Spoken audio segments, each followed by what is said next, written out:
నమస్తే, welcome to 69 TV news. నేను మానస. ముందుగా బులెటిన్ లో హెడ్లైన్స్ చూద్దాం.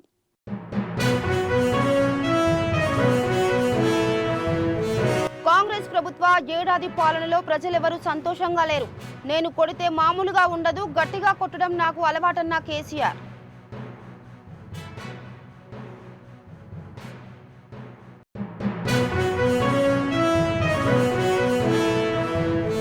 కేసీఆర్ కాలం చెల్లిన 1000 రూపాయల నోటు లాంటి వాడు.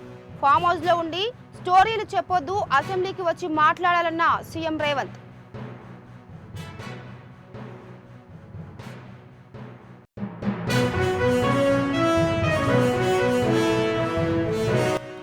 అధికారం పోయాక ప్రజలకు ముఖం చూపించుకోలేకపోతున్నారు. కేసీఆర్ బయటకు వస్తే చూడాలని ఉందన్న అద్దంకి దయాకర్.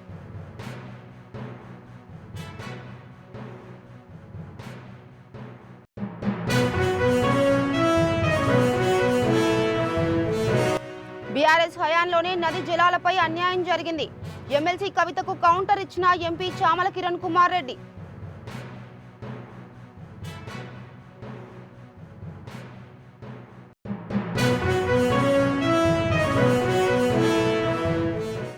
ఇక డీటెయిల్స్ కెళ్తే కాంగ్రెస్ ప్రభుత్వంపై బీఆర్ఎస్ అధినేత కేసీఆర్ సంచలన వ్యాఖ్యలు చేశారు. శుక్రవారం ఎర్రవల్లిలోని ఫామ్ హౌస్ లో ఆ పార్టీ కార్యకర్తలతో సమావేశమయ్యారు. ఈ సందర్భంగా కేసీఆర్ మాట్లాడుతూ తెలంగాణలో ఒక్క పథకం కూడా సరిగా అమలు కావడం లేదన్నారు. కైలాసం ఆడుతుంటే పెద్దపాము మింగినట్లుగా రాష్ట్ర ప్రజల పరిస్థితి తయారైందని తెలిపారు.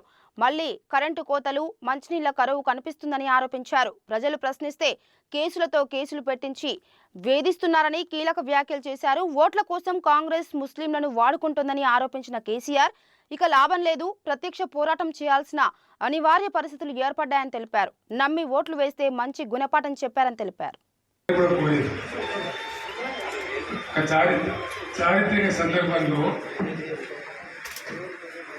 తెలంగాణ అనేటువంటి ఒక జాతి ఇతరుల చేతుల్లో చిక్కి విలవిల్లాడి సర్వనాశమైపోయింది. ఇంకో విషయం కూడా చెప్పాలి మీరు. ఇంకా వాళ్ళ పొంద తెలివికి నిన్న వాని పార్టీడే మంది పెట్టారు, అదేందో పోలింగ్ పెట్టిన వాడు చూసిరా మీరు. ఆ పోలింగ్ పెడితే 70% మనకు వచ్చింది, 30% మనకు. వాడు పెట్టింది మనం పెట్టింది కాదు. మరొకటి కావచ్చు, కరెంట్ కావచ్చు, తెచ్చుకున్నాం. 24 గంటలు కరెంట్ తెచ్చుకున్నాం. ఏమైనా ప్రాజెక్టు చెరువు కింద నీళ్ళు తీసుకుంటే బంద్ చేసినాం, నీటి తీరువ రద్దు చేసినాం. అట్లా ఎన్నో సదుపాయాలు చేస్తున్నాం. రైతులు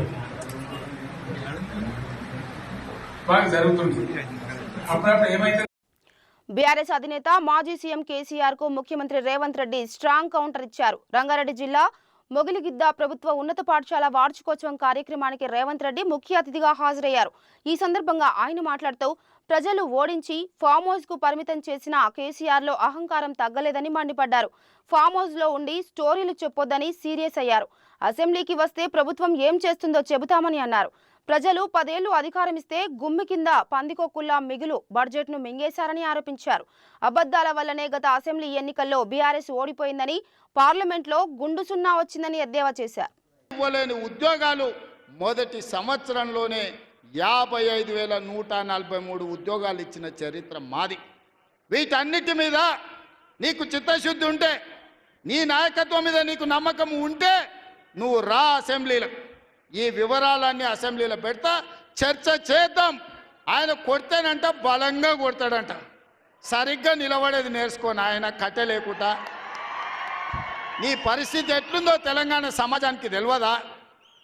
నువ్వు తూగుతున్నావా, సోగుతున్నావా, నువ్వు నిలబడగలిగే పరిస్థితిలో ఉన్నవా? ఆయన బలంగా కొడతాడంట, ఆయన లేచి వస్తాడంట. సోషల్ మీడియాలో నాకు ఆయనకు పోటీ పెడితేనంట ఆయనకు లైక్లు ఎక్కువ వచ్చినాయంట. టిక్ టాక్లో 10 ఏళ్ళు ముఖ్యమంత్రి చేసినోడు, కేంద్ర మంత్రి చేసినోడు ఇవాళ టిక్ టాక్లో కేసీఆర్కు రేవంత్ రెడ్డికి పోటీ పెడితే ఆయనకు లైక్లు ఎక్కువ వచ్చినాయంటే నాకు తక్కువ వచ్చినాయంటే ఇవాళ వాళ్ళ కార్యకర్తలతో మాట్లాడుతున్నాను. నేను అడగదలుచుకున్నా, ఆ మధ్యలో బాలీవుడ్లో కూడా సల్మాన్ ఖాన్కు, రాఖీ సావంత్కు కూడా టిక్ టాక్లో పెడితే రాఖీ సావంత్కి ఎక్కువ లైక్లు వచ్చినాయి. అంత మాత్రాన ఆమె సల్మాన్ ఖాన్ కంటే గొప్ప నటుడు నటురాలు అనేవారని అనుకుంటారా? ఇవాళ చివరికి ప్రజలు తిరస్కరించి ప్రజలు డిపాజిట్లు జప్తు చేస్తే ముఖం జల్లక ఫామ్ హౌస్లో వండుకున్న చంద్రశేఖరరావు సోషల్ మీడియా టిక్టాక్లో నాకు లైక్లు వచ్చినాయని చెప్పుకునే పరిస్థితికి వచ్చిందంటే ఆయన మానసిక పరిస్థితి ఎట్లుందో తెలంగాణ సమాజం అర్థం చేసుకుంటుంది.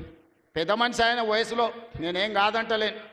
ఆయన పిల్లలు యమకింకర్లాగా తయారై ఊరి మీద పడి మేస్తున్నారు. ఫస్ట్ నీ కొడుకుని అల్లుని కంట్రోల్లో పెట్టు చంద్రశేఖరరావు. నువ్వు రా సభకు 5 తారీఖు నాడో 6 తారీఖు నాడో స్పీకర్ గారు అనుమతి తీసుకొని ఏబిసిడి వర్గీకరణ మీద మా మాదిగ సోదరుల 35 ఏండ్ల పోరాటం, అదేవిధంగా 100 సంవత్సరాలు బ్రిటిషర్స్ ఉన్నప్పుడు కులగణన చేసిరు. 100 ఏండ్ల వరకు బలైన వర్గాలు ఎంతమంది ఉన్నారో వాళ్ళ లెక్క వాళ్ళకే తెలియదు. ఎంతోమంది ప్రధానమంత్రులు ముఖ్యమంత్రులు మారినారు కానీ బీసీల లెక్కలు తేల్చలేదు. కానీ భారత్ జోడోలో రాహుల్ గాంధీ ఇచ్చిన మాట ప్రకారం ఈరోజు కాంగ్రెస్ పార్టీ బీసీల లెక్కలు తేల్చింది, ఇంటింటికి పోయింది, లెక్క కట్టింది.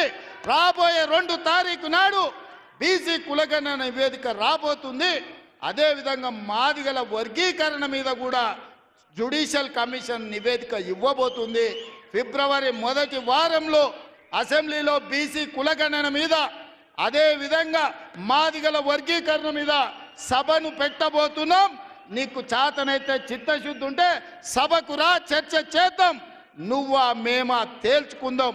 నీ ఫామ్ హౌస్లో నీ వంది మాగదులను, నీ భజన చేసేటోళ్లను నువ్వు వాళ్ళను జమేసుకొని వాళ్ళ ముందల పొంకనాలు కొట్టకు చంద్రశేఖరరావు. నువ్వు కాలం జల్లిపోయిన 1000 రూపాయల నోటువే. ఆ నోటు పెట్టుకుంటే ఎవడైనా జైలుకే వెళ్తాడు. ఒకప్పుడు 1000 రూపాయలకు చాలా విలువ ఉండే 1000 నోటుకి. అవునా? 1000 నోట్లు ఉన్నాయంటే అని మునగాని కింద చూసేది. ఇప్పుడు 1000 నోట్ల రూపాయలు ఉన్నాయంటే తీసుకుపోయి బొక్కలేస్తారు. చంద్రశేఖరరావు గారు కూడా రద్దయిపోయిన 1000 రూపాయల నోటు, ఇంకా దానికి విలువ లేదు. తెలంగాణ సమాజంలో నిన్ను అడిగేటోళ్ళు లేరు చంద్రశేఖరరావు. నువ్వు ఫామ్ హౌస్లో ఉండి ప్రజలతో నీకు బంధం తెగిపోయినట్టుంది. ప్రజలు ఏం ఆలోచన చేస్తున్నారో చూడు. రైతులకు రైతు భరోసా అందింది. ఇది నా జవాబు, లెక్కలు అసెంబ్లీలో చెప్తా. రైతులకు 21,000 కోట్ల రూపాయల రుణమాఫీ జరిగింది. ఓడిపోయిన తర్వాత ఫామ్ హౌస్ నుండి కేసీఆర్ బయటకు వస్తే ఎట్లా ఉంటుందని చూడటానికి మేము కూడా సిద్ధంగా ఉన్నామని టీపీసీసీ అధికార ప్రతినిధి అద్దంకి దయాకర్ ఎద్దేవా చేశారు. ప్రజలు బయటకు వస్తే మీరు ఫామ్ హౌస్కి పరిమితమయ్యారని, మీరు విధ్వంసం చేసిన రాష్ట్రాన్ని సెట్ చేయడానికే ఈ ప్రభుత్వానికి సరిపోతుందన్నారు. అధికారం పోయాక ప్రజలకు కూడా ముఖం చూపించుకోలేకపోయారని ఆరోపించారు. కేసీఆర్ జీ, మీరు బయటికి వస్తే ఎట్లుంటుందో చూద్దాం. వెయిటింగ్ ఇక్కడ. ఎందుకంటే ప్రజలు బయటికి వస్తే ఎట్లుంటుందో చూపించిన తర్వాత ఫామ్ హౌస్కు పరిమితమైన మీరు బయటికి వస్తే ఎట్లుంటుందో చూడాలని మాకు కూడా ఉన్నది. 9 సంవత్సరాల పైచిలకు రాష్ట్రాన్ని దోచుకొని ఈరోజు బయటకు వచ్చి కాగ్ గురించి, లేదంటే బడ్జెట్ గురించి, ఆదాయం గురించి చెప్తున్నారు. మీరు విధ్వంసం చేసిన ఆర్థిక వ్యవస్థను గాడిలో పెట్టడానికే ఇంకా కాంగ్రెస్ ప్రభుత్వానికి సమయం పడుతున్నది. ఇలాంటి పరిస్థితుల్లో కూడా సంక్షేమ పథకాలను అందించడంలో కాంగ్రెస్ ప్రభుత్వం కానీ, రేవంత్ రెడ్డి గారు కానీ ఎంత ముందున్నారో ఇవాళ తెలంగాణ ప్రజలకు తెలుసు. మొత్తం ఊడ్చుకు వెళ్ళిన మీరు 7 లక్షల కోట్ల రూపాయల అప్పులు చేస్తే సగటున 42,000 కోట్ల రూపాయలు ఇవాళ మేము వడ్డీ చెల్లించాల్సి వస్తుంది మీరు చేసిన అప్పులకు. ఇంకా ఏ మొహం పెట్టుకొని మీరు బయటకు వస్తారో, ప్రజలు మిమ్మల్ని ఎట్లా చూస్తారో, ఏ విధంగా మిమ్మల్ని ప్రశ్నిస్తారో తెలుస్తుంది. 1 సంవత్సరం పాటు కనీసం నీ ముఖం కూడా తెలంగాణ ప్రజలకు చూపించడానికి కూడా మీకు ముఖం రాలేదనే విషయాన్ని గుర్తుపెట్టుకోవాల్సిన అవసరం ఉంది. ఇంకా నయానో భయానో వాళ్ళనో వీళ్ళనో బతిలాడుకొని మీ పార్టీని, మీ యొక్క శ్రేణుల్ని కాపాడుకునే ప్రయత్నం చేస్తున్నారు. ఎన్ని కేసులు మీ మీద ఉన్నాయో, ఎన్ని కేసులు మీ కుటుంబం మీద ఉన్నాయో, బీజేపీ మీకు ఎట్లా సహకరిస్తుందో, బీజేపీ ఆటలో కీలుబొమ్మగా మీరు ఎట్లా మారినరో అంతా తెలుసు. ఈరోజు నేనంటున్నా, తెలంగాణ సమాజానికి ద్రోహం చేసి భారతీయ జనతా పార్టీ ముసుగులో భారత్ రాష్ట్ర సమితి అని పెట్టుకొని మళ్ళా తెలంగాణ అని తెలంగాణ సెంటిమెంట్ రగిలిస్తే మిమ్మల్ని ప్రజలు ఎట్లా స్వీకరిస్తారో చూద్దాం. దీనికోసమే మేము కూడా చూస్తున్నాం. ఎందుకంటే 1000 ఏనుగులు తిన్న రాబందు ఏ విధంగా మాటలు మాట్లాడుతుందో, ప్రజల్ని ఎట్లా కన్విన్స్ చేస్తుందో చూద్దామని. మామూలుగా ఉన్నా ఇంకెట్లా ఉన్నా మేం సిద్ధం. కాంగ్రెస్ కార్యకర్తలు సిద్ధం, కాంగ్రెస్ ప్రభుత్వం కూడా సిద్ధం అనే విషయాన్ని గుర్తుపెట్టుకుంటే మంచిది. ఇంకా తెలంగాణలో మీ రాజకీయ భవిష్యత్తు ఉంటది అనుకోవడం మూర్ఖత్వమే, ఇంకా భ్రమనే అని చెప్పి నేను చెప్తున్నా. ఎందుకంటే ఇంకా తెలంగాణ ప్రజలు మిమ్మల్ని భరించడానికి సిద్ధంగా లేరనే విషయం మీరు బయటకు వచ్చినాక తెలుస్తుంది. తస్మాత్ చూసుకోండి. ఇక తెలంగాణకు నది జలాల విషయంలో తీవ్ర అన్యాయం జరిగింది. బీఆర్ఎస్ హయాంలోనే ఎమ్మెల్సీ కవితకు కౌంటర్ ఇచ్చారు ఎంపీ చామల కిరణ్ కుమార్ రెడ్డి. గోదావరిపై కట్టిన కాళేశ్వరం కుప్పకూలిందని జస్టిస్ ఘోష్ కమిటీ ముందు వాస్తవాలు ఏంటో ఒక్కొక్కరు బయటికి వచ్చి చెబుతున్నారని తెలిపారు. ఇప్పటి వరకు గోదావరిపై కాంగ్రెస్ కట్టిన ఏ ఒక్క ప్రాజెక్టు ఈ రోజుకు చెక్కు చెదరలేదన్నారు. కృష్ణా నదిలో తెలంగాణ వాటా విషయంలో మీరు చేసిన అన్యాయం మరెవరు చేయలేదన్నారు ఎంపీ చామల. కవిత గారు, మీ అన్నగారు, మీ బావగారి వరుస అయిపోయి మీ వరుస వచ్చినట్టుంది అలా ప్రభుత్వంపై విషం చిమ్మే అటువంటి కార్యక్రమం. మీరేదో కాంగ్రెస్ ప్రభుత్వానికి గోదావరి కృష్ణా జలాలపై చిత్తశుద్ధి లేదు అని చెప్పే ప్రయత్నం చేస్తున్నట్టు ఈరోజు రౌండ్ టేబుల్ కాన్ఫరెన్స్ లో ఎక్కడో మాట్లాడినట్టు. కాళేశ్వరం ప్రాజెక్టు, మీరు కట్టిన కాళేశ్వరం ప్రాజెక్టు మేరానగా ధీరుడిలా, అంటే మగధీరుడిలా ఏదో మీరు చెప్తున్నారు. ఇందాక ఏదో మీ కవిత్వంలో నిలబడింది అని చెప్తున్నారు. అది నిలబడలే, పేకల లాగా కుప్ప కూలిపోయింది. మీరు మధ్యన జైల్లో బిజీ ఉన్నప్పుడు, అరెస్ట్ అయ్యి బిజీ ఉన్నప్పుడు, లేకపోతే పేపర్లు మీరు చదవకనో మీకు తెలవనట్టుంది. ఘోష్ కమిటీ, విచారణ కమిటీ ముందు అధికారులు, ఇంజనీర్లు, అధికారులు అలాగే కన్స్ట్రక్షన్ కంపెనీలు వాస్తవాలు చెప్పే దీనికి, ఈ కాళేశ్వరం కూలిపోవడానికి కారణం ఎవరు? మరి ఈరోజు మీరు ఏదో విధంగా రాజకీయం మాట్లాడాలని, ఏదో విధంగా డైవర్షన్ పాలిటిక్స్ చేయాలని గోదావరి జలాలపై మీరు కట్టిన కాళేశ్వరం ప్రాజెక్టే కూలిపోయింది. 1945 నుంచి మొదలు పెట్టుకుంటే Sriram Sagar, Yellampalli, Devadula, Nizam Sagar, Singur, upper Maner, lower Maner, middle Maner 1935 నుంచి మొదలు పెడితే 2004 దాకా కాంగ్రెస్ హయాంలో కట్టినటువంటి గోదావరి జలాల మీద ప్రాజెక్టులు ఏవి కూడా కూలిపోలే. మీ హయాంలో మీరు 1.5 కోట్లు ప్రజాధనాన్ని దుర్వినియోగం చేసి కట్టిన కాళేశ్వరం ప్రాజెక్టే ఎందుకు కూలిపోయింది? రూర్కి ఐఐటి వాళ్ళు కూడా చెప్పిర్రు, ఇది కేవలము అసమర్థత పాలన, ఫామ్ హౌస్ లో పండుకొని డిజైన్లు గీయడం వల్లనే కాళేశ్వరం కూలిపోయిందని తెలంగాణ ప్రజలకు అర్థమైంది. కాబట్టి మిమ్మల్ని అధికారం నుంచి పక్కకు పైదొలగించిర్రు. మాకు చిత్తశుద్ధి ఉంది, మేమేం చేయాలనో మాకు క్లారిటీ ఉంది. ఇకపోతే కృష్ణా జలాల గురించి చెప్తుర్రు. రాజకీయం చేయడం ఒక్కటే కాదు లక్ష్యం, వాస్తవాలు తెలుసుకొని తెలంగాణ ప్రజలకు వాస్తవాలు కూడా చెప్పే ప్రయత్నం చేయాలి. మీరు మీ అవినీతి, అసమర్థ పాలన వల్లనే ఆ రోజు పోతిరెడ్డిపాడు ప్రాజెక్టులో రోజుకు 2 టీఎంసీల నీళ్లు జగన్ రెడ్డి తీసుకుపోతుంటే నిమ్మకు నీరెత్తినట్టున్నారు మీరు. మీ హయాంలోనే పోతిరెడ్డి ప్రాజెక్టు 40,000 క్యూసెక్కుల నుంచి 90,000 క్యూసెక్కుల వరకు పెరిగినటువంటి పరిస్థితి ఎవరి హయాంలో జరిగింది? మీ హయాంలోనే. కృష్ణా జలాల విషయంలో మీరు రాయలసీమను రత్నాల సీమ చేస్తా అని చెప్పి మీరు ఏదైతే రోజా గారింటికి రాయలసీమలో పోయి చేపల పులుసు తిని ఆ రోజు చెప్పొచ్చిన విషయం చూస్తేనే అర్థమవుతుంది. తెలంగాణ ప్రజల చెవులో పువ్వులు పెట్టడానికే మీరు ఇప్పుడు ప్రయత్నం చేయొద్దు. పదే రోజు ఏదో విధంగా కాంగ్రెస్ ప్రభుత్వం సంవత్సర పాలన కాంగ్రెస్ ప్రభుత్వాన్ని తప్పుదో పట్టియనికి ప్రయత్నం చేస్తుర్రు. మాకు చిత్తశుద్ధి ఉంది. మేము కృష్ణా గోదావరి జలాలను కాపాడుకోవడంలో మేము ఎట్టి పరిస్థితిలో మేము దేనికైనా తెగిస్తాం. మీ మాదిరిగా ఆ రోజు మాట్లాడినట్టు, ఆ రోజు జగన్ రెడ్డి తోటి మీకున్న ఫ్రెండ్షిప్, ఆ రోజు మీకేదో లావాదేవీలల్లో మీరు ఈజీ తీసుకొని, ఆఖరికి ఒక చిన్న విషయం, ఈ అపెక్స్ కౌన్సిల్ మీటింగ్ ఏదైతే పోతిరెడ్డిపాడు ప్రాజెక్టు పై పెట్టినటువంటి మీటింగ్ కి కూడా పోనీకే మీకు ఆ రోజు చేత కాలేదు. ఆ మీటింగ్ కు పోవాలన్నా పోయి ఆ మీటింగ్ లో మనకు రావాల్సిన కృష్ణా జలాలను కాపాడాలన్న ఉద్దేశం కూడా ఆ రోజు మీకు లేదు. ఇది తెలంగాణ ప్రజలు గమనిస్తున్నారు. కవిత గారు, దయచేసి మీరు తెలంగాణ ప్రజల మీద మీ డైవర్షన్ పాలిటిక్స్ పెట్టకండి. కాంగ్రెస్ ప్రభుత్వానికి చిత్తశుద్ధి ఉంది. కాంగ్రెస్ ప్రభుత్వాన్ని ప్రజలు గెలిపించారు. కాంగ్రెస్ ప్రభుత్వం కృష్ణా గోదావరి జలాలను ఏం చేయాలి, ఎట్లా మనము వాటి వల్ల మన రైతులకు లబ్ధి జరిగించాలో మాకు ఒక అవగాహన ఉందని తెలియజేస్తున్నాం. రోడ్డు భద్రతా మహోత్సవాల్లో భాగంగా వికారాబాద్ రవాణా శాఖ ఆధ్వర్యంలో పట్టణంలో బైక్ ర్యాలీ నిర్వహించారు.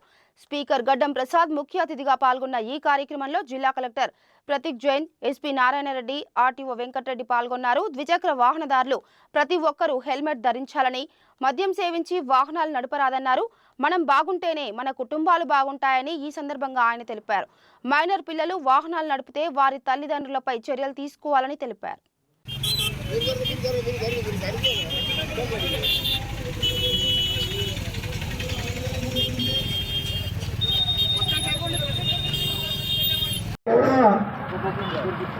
శాసనసభాపతి గౌరవ పెద్దలు ప్రసాద్ కుమార్ సార్ గారు ఈ ప్రోగ్రాం ఇచ్చడం జరిగింది కాబట్టి అందరూ కొంచెం సైడ్ ఇవ్వాలండి. స్టేజ్ పైకి రావాలని కోరుతున్నాం సార్. అందరికంటే చెప్పండితో ప్రకారండి. కాబట్టి అందరూ నిదానమే ప్రధానం అనుకుంటూ ముందుకు సాగాలి. ప్లీజ్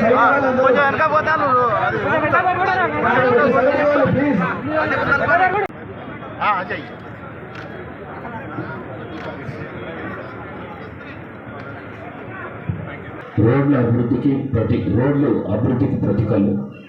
మంచి రోడ్డు సౌకర్యం ఉన్న ప్రాంతాలు నేరుగా అభివృద్ధి చెందుతుంది, వేగంగా అభివృద్ధి చెందుతుంది. అమెరికా తర్వాత అత్యధిక రోడ్డు వ్యవస్థ ఉన్నది భారతదేశంలోనే. మారిన ఆధునిక కాలంలో ప్రజలు కొనుగోలు శక్తి పెరగడంతో ఇప్పుడు ప్రతి ఇంట్లో బైక్ లేదా కారు ఉన్నాయి. ప్రభుత్వాలు కూడా రోడ్లను బాగా విస్తరిస్తున్నాయి. సింగిల్ రోడ్, డబుల్ రోడ్లుగా, డబుల్ రోడ్ 4 లేన్ రోడ్డుగా, ఎక్స్ప్రెస్ రోడ్లుగా విస్తరణ జరుగుతున్నాయి. అయినా రోడ్డు ప్రమాదాలు జరుగుతున్నాయి. దీనికి కారణం వాహనం నడిపే వారి నిర్లక్ష్యం. వేగంగా నడుపుతున్నారు కానీ అప్రమత్తంగా రూల్స్ను పాటిస్తూ నడపడం లేదు. అందుకే యాక్సిడెంట్లు జరుగుతున్నాయి. రోడ్లు ఎంత పెద్దగా ఉన్నా డ్రైవింగ్లో క్రమశిక్షణ లేకపోతే యాక్సిడెంట్లు, ట్రాఫిక్ జామ్లు సంభవిస్తాయి. డ్రంక్ అండ్ డ్రైవ్ ఎల్లప్పుడూ ప్రమాదమే. వాహనం నడిపే వారితో పాటుగా రోడ్డు మీద వెళ్ళే ఇతరులకు కూడా ప్రమాదాలు జరుగుతాయి. గత కొన్ని సంవత్సరాలుగా సెల్ ఫోన్ డ్రైవింగ్తో యాక్సిడెంట్లు బాగా జరుగుతున్నాయి. ముఖ్యంగా యువకులు వాట్సాప్, ఫేస్బుక్, ఇన్స్టాగ్రామ్, ట్విట్టర్ చూస్తూ ఏకాగ్రత కోల్పోయి యాక్సిడెంట్లకు గురవుతున్నారు. యాక్సిడెంట్ అంటే అది ఒక వ్యక్తికి సంబంధించింది కాదు, అది ఆ కుటుంబంపై ప్రభావం చూపుతుందని, పూడ్చలేని బాధ, కష్టం ఉన్నాయని చెప్తున్నాను. అదేవిధంగా యూరోప్, అమెరికా వంటి దేశాల్లో ప్రమాదాలు తక్కువ జరుగుతాయి. కారణం అక్కడ డ్రైవింగ్ చేసేవారు నిబంధనలను ఖచ్చితంగా పాటిస్తారు. మన దేశంలో కూడా రోడ్లు నియమావళిలో ట్రాఫిక్ రూల్స్ ఉన్నాయి. అయితే మన వాళ్ళు సరిగ్గా పాటించడం లేదు. టూ వీలర్ నడిపే వాళ్ళు ఖచ్చితంగా హెల్మెట్ ధరించాలి. రోడ్ భద్రతా మాసోత్సవాలు జరుపుతున్నాము. దానిలో భాగంగా మన వికారాబాద్ జిల్లాలో కూడా జనవరి 1 నుంచి ఇప్పటివరకు మా రోడ్డు భద్రతా మాసోత్సవం జరుపుకున్నాము. దీనిలో భాగంగా మేము మా డిపార్ట్మెంట్ తరఫున వివిధ స్కూల్లో కానీ లేకపోతే ఇక్కడ ఆటో సెంటర్లకు, స్కూల్ బస్సులో కానీ అవేర్నెస్ ప్రోగ్రామ్ కండక్ట్ చేసినాము. ఇందులో ఒక డ్రైవర్లకు కంటి పరీక్ష, ఇలాగే కొందరికి పిల్లలకు రోడ్డు భద్రత మీద, పెయింటింగ్ మీద కూడా కొంత కాంపిటీషన్ పెట్టి ప్రైజులు ఇవ్వడం జరిగింది. ఈరోజు మనము రోడ్ సేఫ్టీ మంత్ చివరిగా ఈ మంత్ అంతా కూడా వివిధ ప్రదేశాలు, జిల్లాలో ప్రతి ఒక్క పోలీస్ స్టేషన్ లిమిట్స్, అక్కడ ఎస్ఐస్, ఇన్స్పెక్టర్స్, డిఎస్పీస్ అన్ని చోట్ల కూడా రోడ్ సేఫ్టీ వీక్ అనేది ఆర్గనైజ్ చేయడం జరిగింది. సో మనకి మన డాక్టర్ గారు చెప్పినట్టు అన్ని క్రైమ్స్ లో కూడా, అంటే మనకు మర్డర్స్ కానీ ఇంకా ఇతర వేరే క్రైమ్స్ కానీ అన్నింటిలో కన్నా కూడా మన రోడ్ యాక్సిడెంట్ లో చనిపోయే వ్యక్తులు చాలా ఎక్కువ ఉన్నారు. నెంబర్ అనేది దానికన్నా ఒక 5 రెట్లు 6 రెట్లు ఎక్కువగా ఉన్నారు క్రైమ్స్ లో చనిపోయేదానికన్నా. ఎమ్మెల్యే మర్రి రాజశేఖర రెడ్డి మల్కాజ్గిరి ఎంఆర్ఓ సీతారాం సమక్షంలో నిర్వహించిన కళ్యాణ లక్ష్మి, షాదీ ముబారక్ చెక్కుల పంపిణీ కాంగ్రెస్ బీఆర్ఎస్ కార్యకర్తల మధ్య ఘర్షణకు దారితీసింది. చెక్కుల పంపిణీ సందర్భంగా పెళ్లికి ₹1,00,000 పాటు తులం బంగారం ఇస్తా అని చేసిన వాగ్దానానికి కట్టుబడి చెక్కుతో పాటు తులం బంగారం కూడా ఇవ్వాలని బీఆర్ఎస్ నాయకులు నిలదీశారు. దీంతో బీఆర్ఎస్ కాంగ్రెస్ కార్యకర్తల మధ్య వాగ్వాదం చోటు చేసుకుంది. 2 వర్గాల మధ్య తోపులాట జరిగి ఘర్షణకు దారితీసింది. ఈ క్రమంలో పోలీసులు జోక్యం చేసుకుని ఇరు వర్గాలకు నచ్చజెప్పి పంపించారు.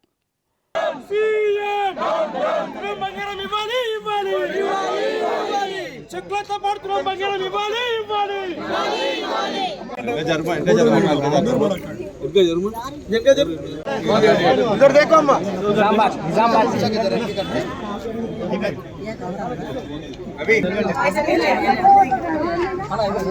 अम्मा फोटो लेने का आपका बेटी है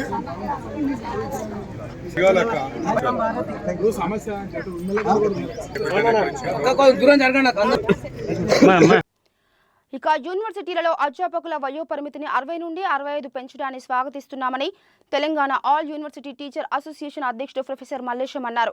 Osmania university department of electrical engineering కళాశాలలో మీడియా సమావేశం ఏర్పాటు చేశారు. తెలంగాణలో యూనివర్సిటీ అధ్యాపకుల వయో పరిమితిని పెంచినందుకు గాను ముఖ్యమంత్రి రేవంత్ రెడ్డికి మంత్రి వర్గానికి కృతజ్ఞతలు తెలిపారు. అధ్యాపకుల వయో పరిమితి పెంచడం వల్ల పరిశోధన విభాగంలోనూ నాణ్యమైన విద్యను అందించవచ్చని తెలిపారు. రాష్ట్రంలోని అన్ని యూనివర్సిటీల్లో 75% పోస్టులు ఖాళీగా ఉన్నాయన్నారు. 25% మంది మాత్రమే పనిచేస్తున్నారని, సుమారుగా 1100 మంది ప్రొఫెసర్లు కాంట్రాక్టు పద్ధతిలో పనిచేస్తున్నారని తెలిపారు. తెలంగాణలోని 11 యూనివర్సిటీలలో పనిచేస్తున్న కాంట్రాక్ట్ ప్రొఫెసర్లకు ఉద్యోగ భద్రత కల్పించాలని సీఎం రేవంత్ రెడ్డిని కోరారు. My last day of working and I would have been superannuated or retired by today. By God's grace and by the grace of all the Teachers Association members, I'm still here working. I would be working and serving the institution. And I thank the Chief Minister of Telangana, Revanth Reddy Garu, and all the associated members, education members, Vice Chancellor and Registrar who were part of this increase in the retirement age from 60 to 65. Government ప్రొఫెసర్ల పోస్టులలో 2000 పైన అవి కూడా vacancy ఉన్నాయి. అంటే దగ్గర 753 పోస్టులు vacancy ఉన్నారు ప్రస్తుతం. మిగతా అంతా వేకెన్సీ ఉంది. అంటే 75% వరకు మనం వేకెన్సీ ఉంది.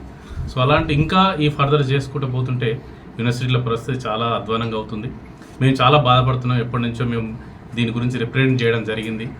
ఇది 60 నుంచి 65 పెంచాలని చెప్పేసి. సో ఫైనల్గా గవర్నమెంట్ ముందుకు రావడం మాకు చేయడం అనేది చాలా మంచిది. దీనివల్ల మేము చాలా అంటే డిఫరెంట్ అక్రిడేషన్కి పోవాలనుకున్నా కానీ NAAC కానీ NBA కానీ NIRF ర్యాంకింగ్ కానీ వాటన్నిటికి వేటికి వెళ్ళినా నేషనల్ ఇంటర్నేషనల్ ఏ ర్యాంకింగ్స్ వెళ్ళినా కానీ మన యొక్క ఫ్యాకల్టీ యొక్క క్రెడెన్షియల్ చూస్తున్నారు. సో స్టూడెంట్ టీచర్ రేషియో కూడా చాలా తేడా వస్తుంది. సో ఇంకా ఇది చేసి ఉంటే ఇంకా లేట్ అయి ఉంటే మాత్రం ఇంకా పరిస్థితి చాలా దయనీయంగా ఉండే యూనివర్సిటీల పరిస్థితి. ఇది రావడం అనేది చాలా సంతోషం. ఇప్పుడు కనీసం ఇంకోటి దీనివల్ల సీనియర్ ప్రొఫెసర్స్ ఉండడం వల్ల యూనివర్సిటీకి అంటే ప్రాజెక్ట్ తీసుకురావడానికి కానీ ఏదైనా విషయంలో చేయాలన్నా కానీ ఈ సీనియర్ ప్రొఫెసర్ల యొక్క వాళ్ళ యొక్క రోల్ చాలా ముఖ్యంగా ఉంటుంది. సో అందుకోసమే ఈ సీనియర్ ప్రొఫెసర్ల కొరత లేకుండా ఉండడానికి ఇది లాస్ట్కైనా సరే ఈ విధంగా ఈరోజు 65 పెంచడం అనేది మేమందరము Telangana all universities teachers association తరఫున యాజ్ ఎ ప్రెసిడెంట్గా మేము స్వాగతిస్తున్నాము. చాలా హర్షం వ్యక్తం చేస్తున్నాము. ఇది చాలా మంచిది కూడా మాకు. కాంగ్రెస్ ప్రభుత్వం జాబ్ క్యాలెండర్ ప్రకటిస్తానని నిరుద్యోగులను మోసం చేశారని ఓయూ జేఏసీ నేత మోతీలాల్ నాయక్ అన్నారు. హైదరాబాద్ ఉస్మానియా యూనివర్సిటీ ప్రధాన లైబ్రరీ వద్ద ఓయూ జేఏసీ నేత మోతీలాల్ నాయక్ ఆధ్వర్యంలో నిరుద్యోగులు నిరసన వ్యక్తం చేశారు. ఈ సందర్భంగా మోతీలాల్ మాట్లాడుతూ కాంగ్రెస్ ప్రభుత్వం నిరుద్యోగులకు ఇచ్చిన హామీలను వెంటనే నెరవేర్చాలి, జాబ్ క్యాలెండర్ విడుదల చేయాలని, లేని పక్షంలో వచ్చే ఎమ్మెల్సీ ఎన్నికల్లో కాంగ్రెస్ అభ్యర్థులను ఓడించడానికి ప్రచారం చేస్తామని డిమాండ్ చేశారు. గ్రూప్ 1, 2, 3 నోటిఫికేషన్స్ వెంటనే విడుదల చేయాలి. డిఎస్సి వెంటనే విడుదల చేయాలి. స్కూల్ అసిస్టెంట్ పోస్టులు పెంచాలి. స్కూల్ అసిస్టెంట్ పోస్టులు పెంచాలి. నోటిఫికేషన్స్ వెంటనే విఆర్ఓ 12,000 ఉద్యోగాలు వెంటనే, డిప్యూటీ సర్వేయర్ 1000 పోస్టులు వెంటనే. ఇప్పటి వరకు మేము ఎస్సీ వర్గీకరణ ఆగినాం, బీసీ డిక్లరేషన్ ఆగినాం. కానీ ఇక మీద మేము ఆగే ప్రసక్తే లేదు. మేము శాంతియుతంగా ఈ రోజు నుంచి నిరవధిక ర్యాలీలు రేపు అశోక్ నగర్ లో పెడతాం, దిల్సు నగర్ లో పెడతాం, అన్ని యూనివర్సిటీలో పెడతాం, అన్ని లైబ్రరీలో పెడతాం. శాంతియుతంగా చేసే ఈ యొక్క పోరాటం మేము మాకు నోటిఫికేషన్స్ కళ్ల ముందర వచ్చినంత వరకు, మా కళ్లతో మేము చూసినంత వరకు మేము ఎక్కడ కూడా కాంప్రమైజ్ అయ్యే ప్రసక్తే లేదు. ఈ ఉద్యమాన్ని మేము ఆపేదే లేదు. శాంతియుతంగా ఖచ్చితంగా మేము ఈ యొక్క ఉద్యమం చేయబోతా ఉన్నాం. మమ్మల్ని 119 ఎమ్మెల్యేల ముందర మీరు చెప్పినటువంటి మాట మీరు తప్పినప్పుడు మేము మిమ్మల్ని నమ్మే ప్రసక్తే లేదు. మేము టీజీపీఎస్సీ చైర్మన్ చెప్పినా, ఏ ముఖ్యమంత్రి చెప్పినా, ఏ రాహుల్ గాంధీ చెప్పినా కూడా మేము వినిపించుకోము. మాకు కళ్ల ముందర నోటిఫికేషన్స్ కనబడినంత వరకు మాకు కళ్ళ ముందర నోటిఫికేషన్ మేము చూసినంత వరకు మేము ఈ ఉద్యమాన్ని ఆపం. మేము ఈ ఎమ్మెల్సీలో కాంగ్రెస్ పార్టీ హటావో జాబ్ క్యాలెండర్ బచావో అనే ఒక నినాదంతో పోతున్నాం. లోకల్ బాడీ ఎలక్షన్స్ లో కూడా కాంగ్రెస్ పార్టీకి ఒక్క ఓటు కూడా వేయకుండా మేము ప్రచారం చేస్తాం. యావత్ తెలంగాణలో ఉన్న నిరుద్యోగులు కూడా మేము పిలిపిస్తా ఉన్నాం. మాకు జాబులు ఇవ్వండి, మీకు ఎంపీటీసీ ఉద్యోగాలు మేమిస్తాం. మాకు జాబులు ఇవ్వండి, మీకు ఎంఎస్సీ ఉద్యోగాలు మేమిస్తాం. మేము పరీక్ష రాయకుండా మాకు ఉద్యోగాలు ఇవ్వనప్పుడు మీరు మాకు ఉద్యోగాలు ఇవ్వకపోతే మేమెందుకు మీకు ఓట్లు వేయాలి? ఈ యొక్క నినాదంతో రేపు మనము అశోక్ నగర్ లో పోతున్నాం, దిల్సుఖ్ నగర్ లో పోతున్నాం, అన్ని లైబ్రరీలో శాంతియుతంగా నిరసన చేస్తున్నాం. కాబట్టి ప్రభుత్వానికి మేము ఒకటే హెచ్చరిస్తా ఉన్నాం. మీరు ఇక మీ జాబ్ క్యాలెండర్ వద్దు, ఏమొద్దు, మాకు ఒకటి కావాలి. మాకు నోటిఫికేషన్స్ ఆన్ ది స్పాట్ లో మాకు కావాలి. ఎప్పుడు వేస్తే అప్పటి వరకు మేము ఈ ఉద్యమాన్ని ఆపేదే లేదు. మీరు వేసినంత వరకు మేము ఈ ఉద్యమాన్ని కొనసాగిస్తాం. వాసవి మాత ఆత్మార్పణ చేసుకున్న రోజు సందర్భంగా మల్కాజ్గిరిలోని వాసవి కన్యకా పరమేశ్వరి దేవాలయంలో ప్రత్యేక పూజలు నిర్వహించారు. ఈ సందర్భంగా ఆలయంలో భక్తులు అధిక సంఖ్యలో చేరుకున్నారు. భక్తులు వాసవి మాతను దర్శనం చేసుకోవడానికి ఆలయానికి చేరుకున్నారు. ఆలయ ప్రాంగణం పవిత్రమైన వాతావరణంతో నిండిపోయింది. ఈ సందర్భంగా ఆలయంలో అమ్మవారికి కుంకుమార్చన కార్యక్రమం నిర్వహించారు.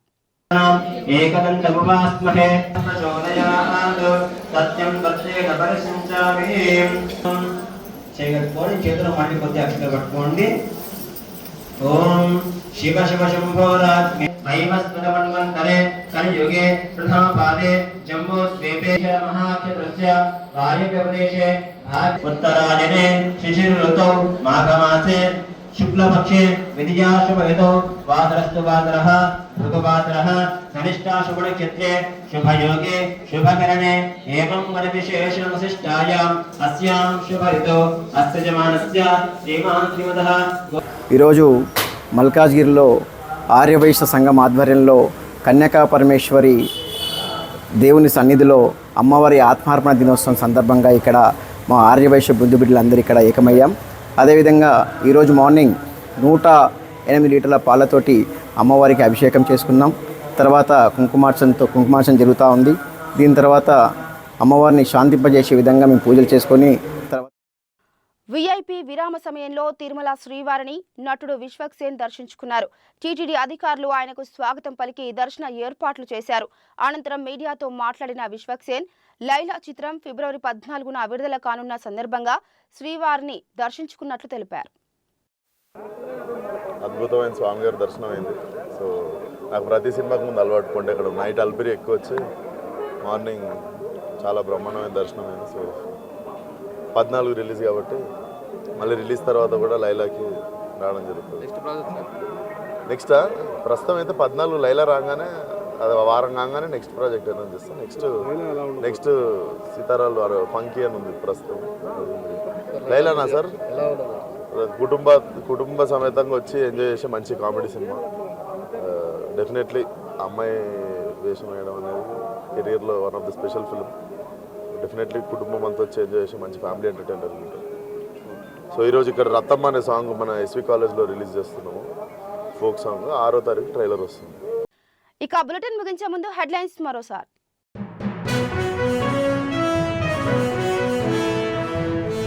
కాంగ్రెస్ ప్రభుత్వ ఏడాది పాలనలో ప్రజలెవరూ సంతోషంగా లేరు. నేను కొడితే మామూలుగా ఉండదు, గట్టిగా కొట్టడం నాకు అలవాటన్న కేసీఆర్.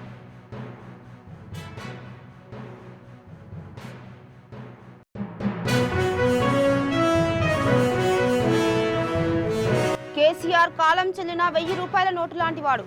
ఫామ్ హౌస్ లో ఉండి స్టోరీలు చెప్పొద్దు, అసెంబ్లీకి వచ్చి మాట్లాడాలన్న సీఎం రేవంత్.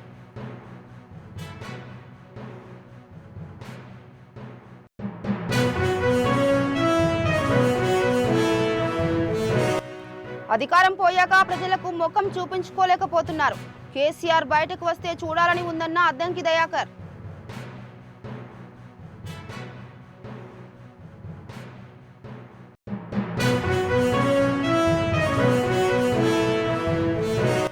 బీఆర్ఎస్ హయాంలోనే నది జలాలపై అన్యాయం జరిగింది.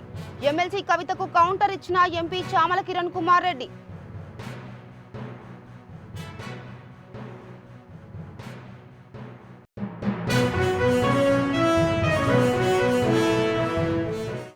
ఇవి బులెటిన్ అప్డేట్స్. మరో బులెటిన్తో మళ్ళీ కలుద్దాం. అంతవరకు చూస్తూనే ఉండండి 69 టీవీ న్యూస్. నమస్తే.